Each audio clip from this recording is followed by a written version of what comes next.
오늘의 주인공은 이스보셋이에요. 이스보셋. 그는 사울 왕의 넷째 아들로서 사울의 직계 혈통이에요. 아버지와 세 형이 모두 길보아 전투에서 브레셋과 싸우다가 다 죽었습니다. 그만이 유일하게 살아남았어요. 당숙인 전략가. 당숙은 누굽니까? 아버지의 사촌. 전 족걸 잘 모르지만 하여튼 당숙이 그렇다고 해요. 아버지의 사촌. 당숙인 전략가 아브넬은 40세에 그 이스보셋을 사울의 후임 왕으로 옹립해요. 그래서 얼떨결에 왕이 돼요. 정말 전혀 왕이 될 준비를 안 한 사람이에요.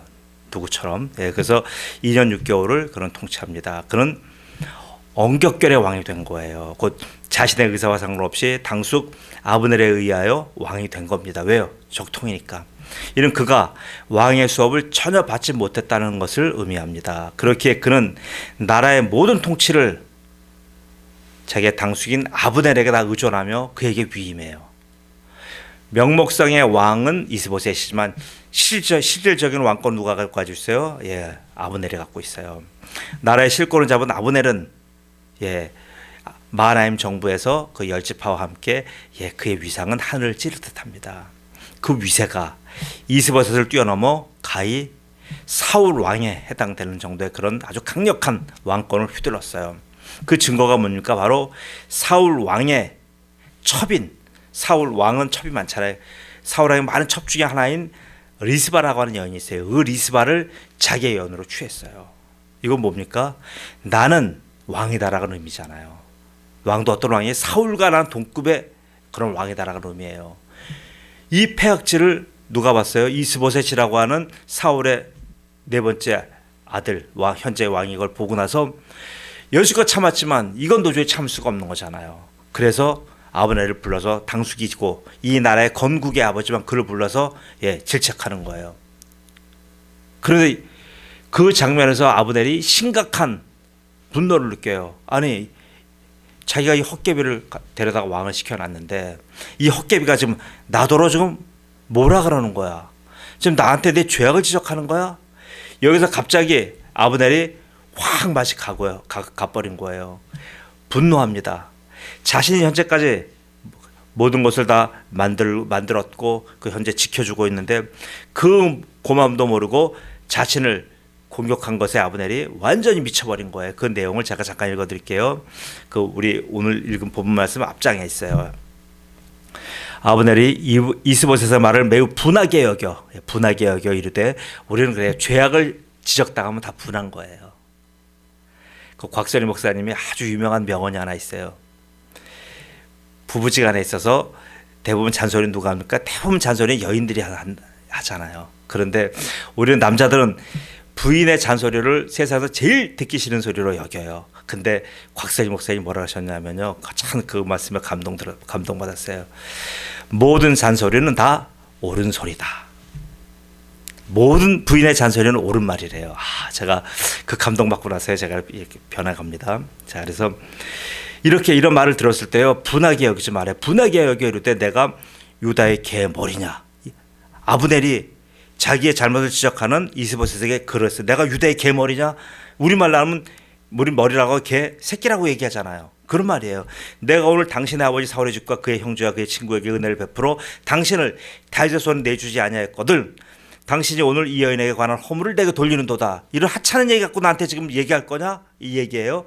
여호와께서 다윗에게 맹세하신 대로 내가 이루게 하지 아니하면 하나님이 아브넬에게 벌 위에 벌을 내리심이 마땅하니라. 그 맹세는 곧 이 나라를 사울의 집에서 다윗에게 옮겨서 그의 왕위를 단에서 브엘세바까지 이스라엘과 유다에 세우리라. 이거 무슨 말이에요? 내가 반역하겠다는 얘기예요. 이스보셋, 넌 이제 아웃이야. 내가 여태까지 너를 지켜서 너를 지금 왕으로 세웠는데 너 지금 하는 얘기를 보니까 싹수가 없다. 야, 너 진짜 너 이제 깔라무시고 아랍어로 깔라무시고 이제 내가 너를 없애버리고 이 나라를 통째로 내가 다윗의 나라에 갖다 붙이겠다. 이 얘기한 거예요. 이스보셋은 하차합니다. 후회만큼이지만 이미 엎질러진 물이에요. 어떤 간청과 애원을 해도 아브넬의 마음은 돌아오지 않아요. 이 자신의 말 한마디에 모든 상황이 다 바뀌어버린 거예요. 우리가 이럴 때 있어요. 자, 이스보셋이 아무리 죽을 죄를 저질렀고 한 번만 살려달라고 얘기해도 아브넬의 마음은 돌아오지 않아요. 이런 거예요. 이게 왜요? 사단이 하는 거기 때문에. 오히려 이스보셋은 자기의 조카 아브넬은 자기 이스보셋을 버리는 거예요. 그리고 버리고 어떻게 버린 정도가 아니라 마하나임 정부를 완전히 없애갖고 그 정부를 다 다윗에게 그대로 갖다 바치는 거예요. 자, 그 내용인데 제가 그건 이제 길어서 읽지 않겠습니다. 그래서 아브넬이 굉장히 왜요? 이 사람은 장군이니까. 장군은 전쟁터에서 행동하는 사람이잖아요. 장군은 전략이 짜여서 그다음에 전쟁이에요. 자, 전쟁을 합니다.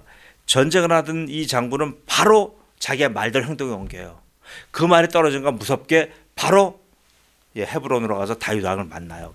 다윗 왕을 만나서 뭐를 얘기합니까? 왕이시여. 깜짝 놀란 거예요. 아브넬이 오더니 저 마하나임 정부의 최고 실권자, 저 나라의 건국자가 자기한테 오다니 뭔 말인가 들어봤더니 깜짝 놀란 소식을 하는 거예요. 내가 이스보셋을 내가 제거하고 마하나임 정부를 통째로 다윗 왕에게 바칠 때가 다윗 왕이요 브엘세바부터 단까지 모든 나를 하나님이 주신 그 모든 약속을 이행하소서. 이걸 얘기하는 거예요. 그러니까 한마디로 국가가 이제 통일되는 거잖아요. 그리고 또 돌아와요. 그리고 돌아와서 뭘 합니까?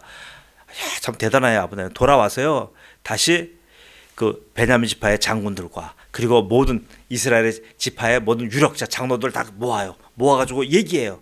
어떤 얘기합니까? 이거는 이스보셋 왕이 얘기하는 얘기를 안 하고 자기가 얘기해요.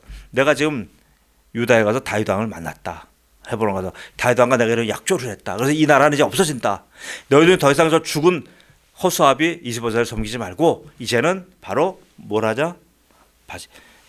다윗에게 이 나라를 갖다 맡기자. 그러니까 모든 사람들이 무릎을 꿇는 거예요. 자, 이게 얼마나 지금 놀라는 얘기입니까? 자기가 세운 나라를 자기가 허무는 거예요. 이게 있을 수가 있나요? 어떻게 생각하세요? 내가 세운 나라를 내가 어떻게 허물어요? 근데 이런 일이 있었어요. 우리 한국 역사에 있어요. 자, 견훤이라는 분 아시죠? 후백제. 우리가 삼국시대가 있고 이제 후삼국이 있어요. 후삼국이 있는데 후삼국 시대가 고구려 백제 이제 그 신라잖아요. 그 후백제를 바로 세운 왕이 견훤이에요. 그는 누구냐면 바로 신라의 지방 영주였어요.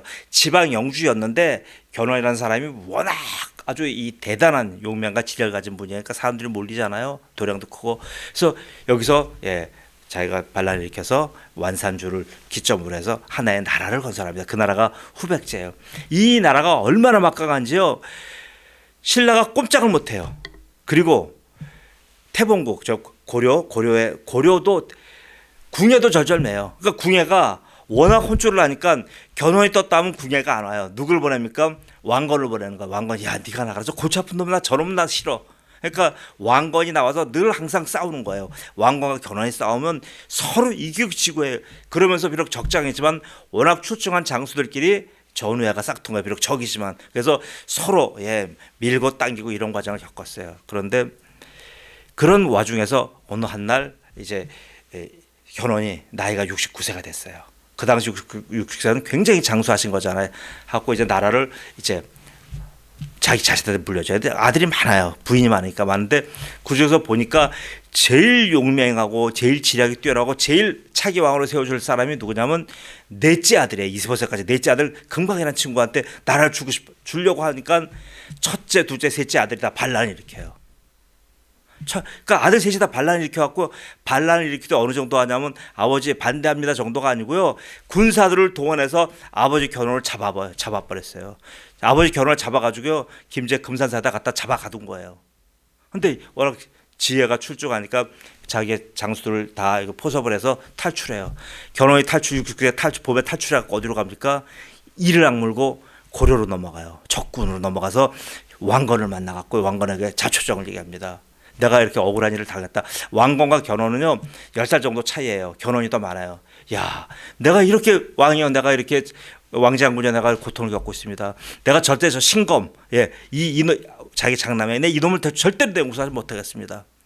그래서 이제 가갖고 거기서 후한 대접을 받으면서 있다가 계속 권하는 거 왕건한테 저놈들 칩시다. 자기가 세운 자기의 나라, 자기의 아들들이 지금 왕으로 있는 그 나라를 치자고 그러는 거. 거기는 첫째, 둘째, 셋째가 전부 다 거기다 차지하고 있어요. 신검, 용검, 또 한 장군 해갖고 세 장군들이요 거기서 다 그렇게 있어요. 그래가지고요 결국은 치러 가요. 치러 가는데 제일 선봉장이 누구예요? 견훤이에요. 왜요? 견훤은 완산주 땅, 이 푸백제 땅을 구석구석 잘 알잖아요. 그러니까 견훤이 뛰면 신검의 부하들이라 할지라도 전부 다 투항을 하는 거예요. 왜요? 자기네 왕이었으니까.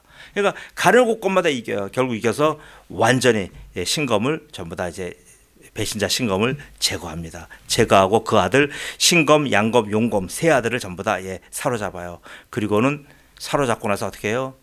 자기가 세운 후백제 그 나라를 무너뜨려요. 고구려가 그 나라를 통일해 버리는 거 완전히. 전부 다 해갖고 바로 북한 땅 소해갖고 저 전라도 땅일 때 여기 후백제 땅을 전부 다 점령해 버리는 거예요. 그런 역사를 그때가 바로 그 후백제라는 나라가 세운 지 한 68년 된 해예요. 68년 만에 약 70년 만에 결국 후백제는 이렇게 멸망해요. 누구예요? 건국자에 의해서 후백제는 결국 그렇게 해서 문을 닫겠던 겁니다. 보세요. 한 가족의 내분과 자중질환이 이렇게 무서운 거예요. 우리는 가족 간의 싸움 별거 아니요. 가족 간의 싸움은요 어떻게 보면 더 지독한 거예요. 견훤이 중심돼서 세운 모든 나라가 이게 딱 끝났습니다. 얼마나 이게 웃깁니까? 코미디도 아니고 아주 세계적인 비극입니다. 자, 바로 오늘 본문 내용이 이런 거예요. 오늘 본문 여러분 읽어서 사무엘하 4장 내용이 전체가 다 이런 거예요. 이스보셋과 아브넬은 뭐예요? 마하나임 정부의 건국자잖아요. 건국자들끼리 집안끼리 서로 내분과 암투를 일으켜서 결국 그 나라를 2년 6개월 만에 스스로 문을 닫은 거예요. 똑같잖아요. 그럼 이런 것을 이런 역사는 늘 이렇게 반복됩니다. 이런 것을 시편 1편 1절을 이런 사람을 누구라고 표현하냐면요.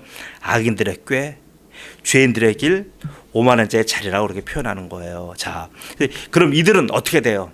이렇게 악인들이 꾀를 부리는 악인들, 그다음에 죄인들의 길을 걸어간 사람들, 오만한 자에 아는 사람들은 그 사람 말로가 어떻게 돼요? 시편 1편에 4절 6절에 나와요. 제가 이 말씀을 읽을게요. 악인들은 그렇지 아니하며 오직 바람에 나는 겨와 같도다.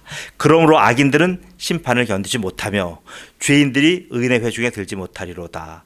무릇 의인들의 길은 여호와께서 인도하시나 악인들의 길은 망하리로다. 아멘. 성경에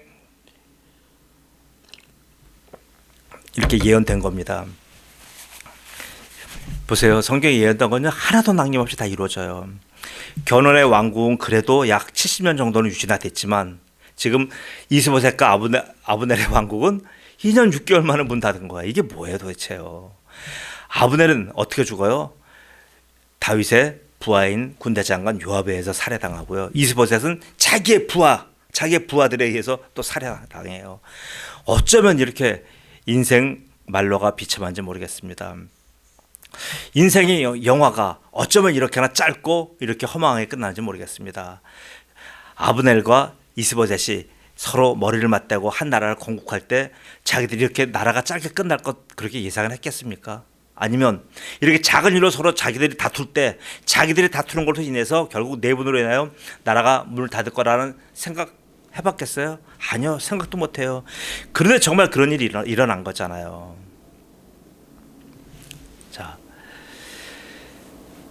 아브넬은 이렇게 해서 그 하나 자기의 죄가 지적당하니까 그거 하나로 인하여 완전히 지금 이 나라를 완전히 문 닫기로 결정한 거예요.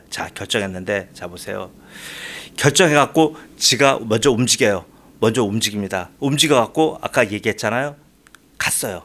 다윗을 만나서 모든 계획을 다 짰어요. 다 짜고 그도 와서 또 방백들한테 얘기했어요. 그리고 나서 다시 또 2차로 또 만나러 가요. 다윗을 만나러 가는데 그때 2차에는 다윗을 만나지 못하고 누굴 만나냐면 다윗의 군대 장관 요압을 만난 거예요. 요압이 다윗을 사칭해서 오라고 한 거예요. 보세요. 항상 이래요. 그 요압이 아브넬 대신 다윗 대신에 만난 거예요. 만나가지고 어떻게 했어요? 자초용 물어보지도 않고요. 자기 동생 아사엘을 죽인 그 죄목을 물어서 아브넬을 칼로 찔러 죽여요. 이게 지금 실제적인 상황입니다. 보세요. 이런 상황을 통해서 이 아브넬이 죽은 상황이 지금 온 마하나임 정부의 모든 백성에 다 들렸어요. 그리고 유다 땅에 다 들렸어요. 자, 그럼 이 아브넬의 피살이 아브넬의 죽음이 갖고 온 파장을 제가 몇 가지만 얘기를 드릴게요. 먼저 다윗에게 아브넬이 죽은 소식이 다윗이 듣고 깜짝 놀란 거예요. 왜요? 자기와 아브넬이 지금 한 나라를 통일하기로 지금 비밀 약속을 맺었잖아요. 비밀 약속을 맺은 적국의 나라의 그 지금 실권자가 죽은 거예요. 누구에 의해서요? 자기의 부하 장소에 죽은 거예요. 이건 큰일이에요. 그러면 다윗은요 망고에 역적이 되는 거예요. 저 북이스라엘 사람들은 앞으로 이것을 요압이 죽인 게 아니라 다윗이 죽였다고 얘기할 거 아니에요. 다윗이 뒤에서 야 아브넬 죽여라. 그럼 모든 부하가 한 죄라도 모든 게 다윗의 죄가 되는 겁니다. 그래서 다윗은 너무나 그래서 놀란 거예요. 다윗과 아브넬은 어떻게 해서 아브넬이 그랬잖아요. 야 다른 조건 하나도 안 가고 딱 하나 있어. 뭐냐면 너 알지? 사울의 딸, 둘째 딸 미갈 좀 나한테 데려와. 미갈과 나는 내가 저 블레셋 놈들 표피 내가 200개 배해주고 내가 목을 주고 내가 약조한 결혼한 나의 여자야. 데려와. 그러니까 아브넬이 데려온 거예요 사실요. 그러니까 아브넬은 철저히 약속을 지켰어요.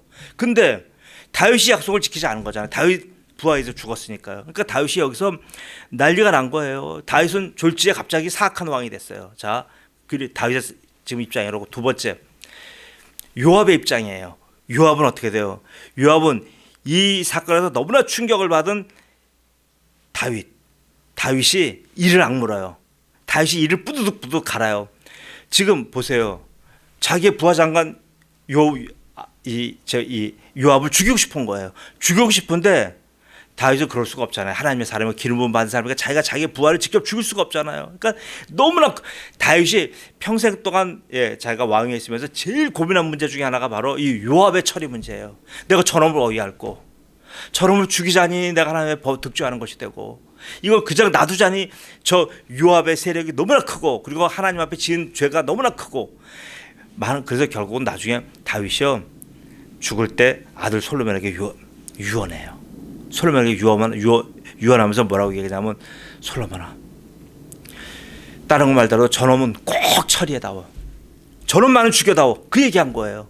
그 얘기가 바로 열왕기상 2장에 잘 나와 있어요. 근데 제가 그거만 읽어드릴게요. 이제 전체 맥락을 이해 필요하니까, 스루의 아들 요압이 내게 행한 일, 곧 이스라엘 군대의 두 사령관 넬의 아들 아브넬과 또 한 사람 또 줘서 예델의 아들 아마샤에게 행한 일을 내가 알거냐.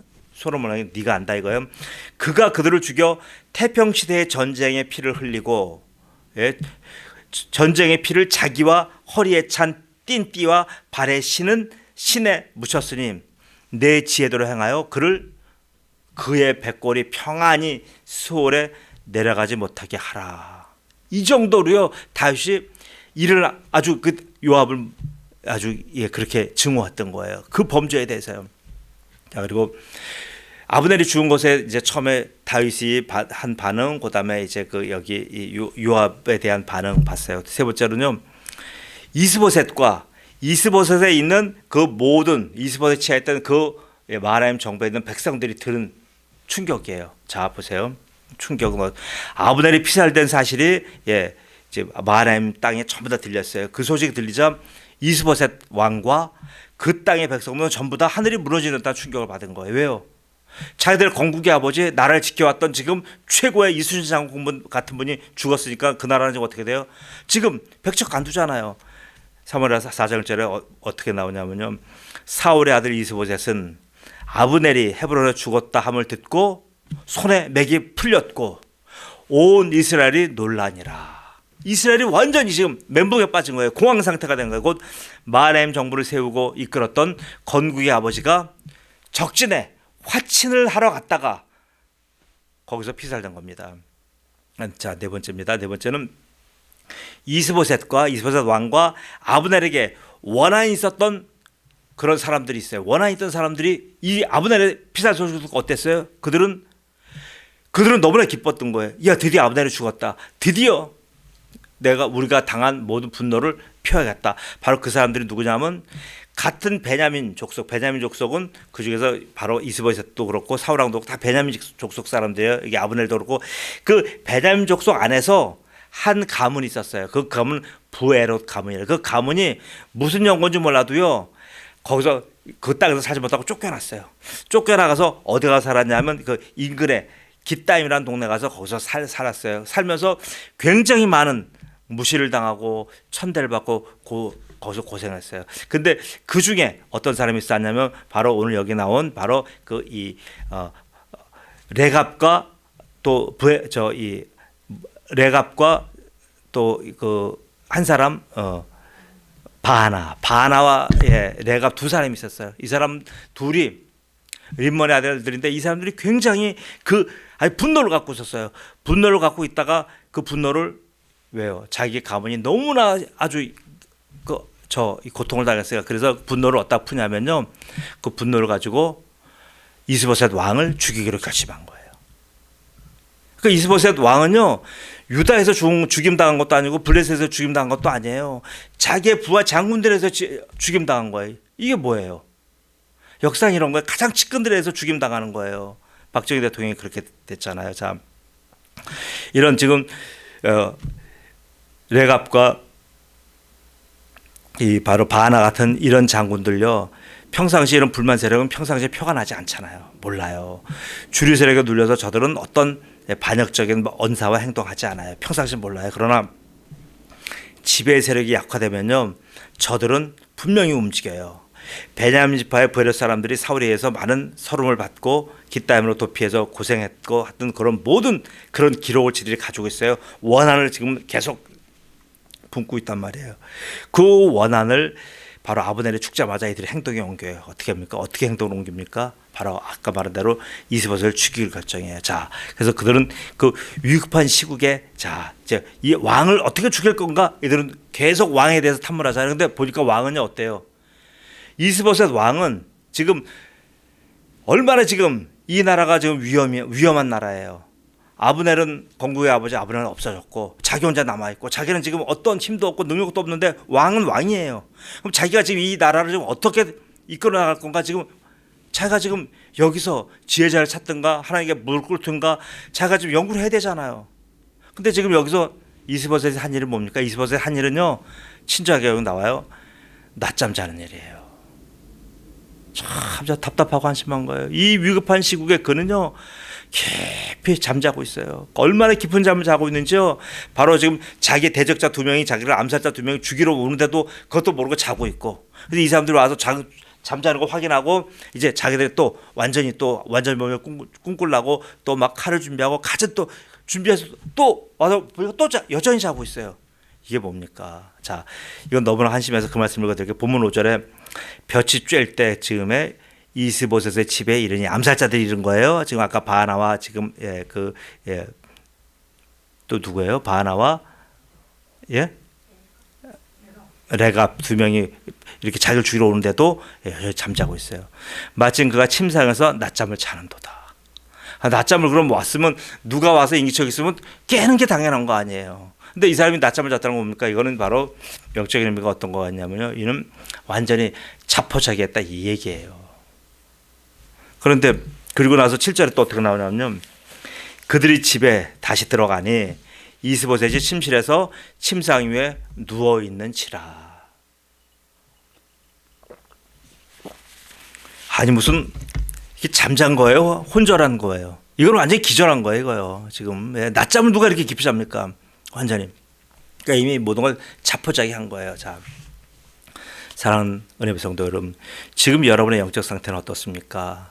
지금은 이 시대는 개인과 교회, 국가와 시대에 있어서 굉장히 지금은 위기 상황입니다. 성도 개개인의 신앙 지키기도 보통 어려운 게 아닙니다. 그다음 교회는 어때요? 교회도 지금 그래요. 교회도요. 세상적으로 말하면 부도나는 교회 많습니다. 문단 교회가 많다는 얘기예요. 교회 신앙 체계를 보존하기가 과거 그 어느 때보다도 굉장히 지금 고단한 상황입니다. 이럴 때 여러분 지금 어떤 생각을 하며 누구를 의지하시며 여러분은 무엇을 바라보고 계십니까? 여러분 혹시라도 좋아지겠지 생각하면 이런 막연한 낙관으로 갖고 계십니까? 아니면 구체적으로 예전과 같이 여전히 우리를 미국이라거나 아브넬이 도와줄 거라고는 이런 희망의 기대를 갖고 있습니까? 여러분 지금 누구를 의지하십니까? 누구를 믿고 이스보셋처럼 저렇게 편안하게 낮잠을 주무십니까? 사랑하는 성도 여러분, 지금은 낮잠 잘 때가 아니에요. 지금은 데살로니가전서 5장 6절 8절이에요. 그러므로 우리는 다른 이들과 같이 자지 말고 오직 깨어 정신을 차릴지라. 자는 자들은 밤에 자고 취하는 자들은 밤에 취하되 우리는 낮에 속하였으니 정신을 차리고 믿음과 사랑에 호심경을 붙이고 구원의 소망의 토를 쓰자. 지금이 그럴 때란 말이에요. 지금 우리가 누리고 있는 이 번영과 평화는요, 이스보셋이 1년 6개월간 누린 그 짧은 그 시간과 지금 비슷한 거예요. 이 시간은 정말 순식간에 지나갑니다. 누구도 천지 사방에서 이스보셋과 같이 잠자는 성도들을 노리고 있다는 사실을 누가 인정하겠습니까? 그러나 내 인정과 상관없이 지금도 여전해요. 그동안 이스보셋을 지키고 있던 영적 지도자가 누구예요? 여기 나왔던 아브넬이잖아요. 아브넬이 사라지자 바로 죽음의 공격이 들어온 거예요. 제가 지금 영적으로 해석하는 겁니다. 영적으로 이스보셋은 이 시대에 잠자는 성도입니다. 아브넬은 누구예요? 아브넬은 자신의 배만 채우고 있는 이 시대의 거짓 영적 지도자들이에요. 곧 잠자는 성도와 자신의 배만 채우는 거짓 지도자들, 이들이 만나서 아주 멋진 콜라보를 만들었어요. 그 콜라보가 뭐예요? 그 나라를 망친 거잖아요. 똑같아요. 지금도요, 이렇게 잠자는 성도와 자기 배만 취하는 거짓 선지자가 같이 만나면요, 교회 다 죽습니다. 다 죽어요. 교회를 살리기 위해서 하나님은 자신의 배만 채우고 정욕적으로 살고 있던 아브넬을 먼저 제거한 거예요. 어떻게 보면. 그래서 아브넬이 제거된 후 어떻게 돼? 이스보셋은 추풍낙엽이잖아요. 훅 불면 날아가는 상황이 된 거예요. 자, 성도 여러분, 지금 여러분 대한민국을 어떻게 보십니까? 대한민국 상황이 이렇습니다. 지금 대한민국 자체가 이런 것도 문제지만 대한민국 교회가 이런 거예요. 나라는요, 교회 바로 교회가 확장된 것이고요, 교회 상태를 그대로 보여주는 게 지금 나라의 상황이에요. 나라가 이 지경 되기 전에 교회가 이 지경 된 거예요. 지금 대한민국의 성도가 이와 같은 거예요. 이럴 때 평안하다 하는 모든 선지자들은, 그런 주의 종들은 다 거짓 선지자예요. 앞으로는 이스보셋을 위하는 척하고 뒤로는 뭐예요? 이스보셋을 죽이는 행동을 하는 아브넬, 그는 악한 선지자잖아요. 앞으로는 내 얼굴 보고 성도들 위한다 하면서 복 준다, 행복한다 계속 축복을 빌어도 뒤로는 성도들의 영혼을 완전히 갉아먹는 자예요. 예레미야서 8장 11절입니다. 그들이 딸 내 백성의 상처를 가볍게 여기면서 말하기를 평강하다 하나 평강이 없도다. 보세요. 여러분, 이제 이 시대에 이런 선지자를 믿으면 다 죽어요. 그들 죽는 건 상관없죠. 근데 내가 죽는 거예요. 내 아들과 딸이 죽어요. 그러므로 이제 이 시대에 우리가 해야 될 일은 뭡니까? 베드로전서 5장 8절이에요. 근신하라, 깨어라, 너희 대적 마귀가 우는 사자같이 둘을 찾아다니며 삼킬 자를 찾나니. 지금 이 시대가 그런 세상입니다. 그러므로 은혜의 성도 여러분, 이 시대를 단지 땅의 시각에서만 바라보지 마세요. 역사적 발전의 입장에서 자꾸 지금 이 시대를 읽지 마세요. 지금 이런 사태 속에서 하나님이 말씀하시는 하나님의 영적 구대를 여러분 찾아보셔야 됩니다. 하나님이 지금 이 시대를 좀 어떻게 보고 계시며 이 시대를 향하시는 하나님의 계획이 무엇인지 여러분 그거 찾아봐야 돼요.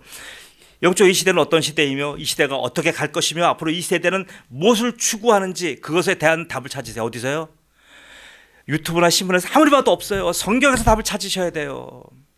우리는 낮에 속한 성도이므로 이스보셋처럼 아브넬을 의지하지도 말 것이며 낮잠을 자지도 말 것이며 시에스타라고 하는 그런 문화 속에서 깊이 빠지지도 말 것입니다. 오히려 낮에 속한 성도답게 믿음과 사랑의 갑옷을 입고 소망의 투구를 쓰고서 당당하게 사탄과 우리가 대적하셔야 돼요. 저는 이 밤에 오신 사랑하는 주의 종들 모두가 그런 성도로 살아가시기를 우리 구주 예수 그리스도의 이름으로 축복합니다.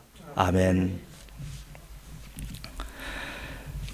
전능하신 아버지 하나님 은혜 감사합니다. 아버지 하나님, 우리는 때로는 많은 한탄을 합니다. 많은 근심을 내뱉습니다. 그러나 그리고 나서 돌아서면 여전히 내 개인적인 일에 취해서 다 잊어버리고 맙니다. 아버지 하나님, 그러나 악한 사탄은 단 한순간도 성도를 허무는 것, 교회를 폐쇄시키는 것에 대해서 조금도 아버지 하나님 양보하지 않습니다.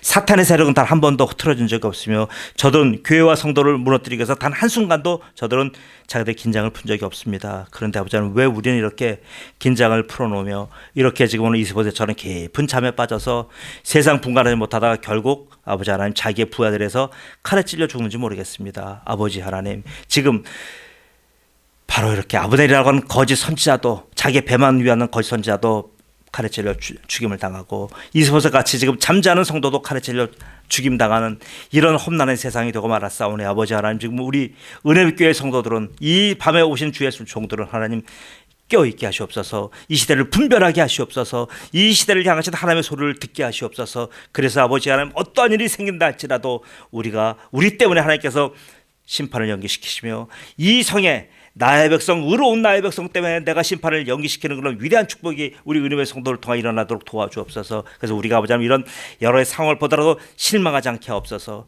여러 가지 상황 속에서도 아버지 우리가 절망을 얘기하지 않고 하나님의 하실 일을 얘기하는 주의 종의 축복 허락하시옵소서. 그래서 아버지 이런 상황 속에서 우리가 그래도 묵묵하게 자기의 밭을 갈며 묵묵하게 내 밭에 물을 대며 묵묵하게 내 밭에 잡초를 뽑아내며 그래서 하나님의 하시는 일에 대해서 우리가 늘 깨어있는 주의 거룩한 종이 되도록 축복하여 주옵소서. 감사하며 예수님의 이름으로 기도드리옵나이다. 아멘.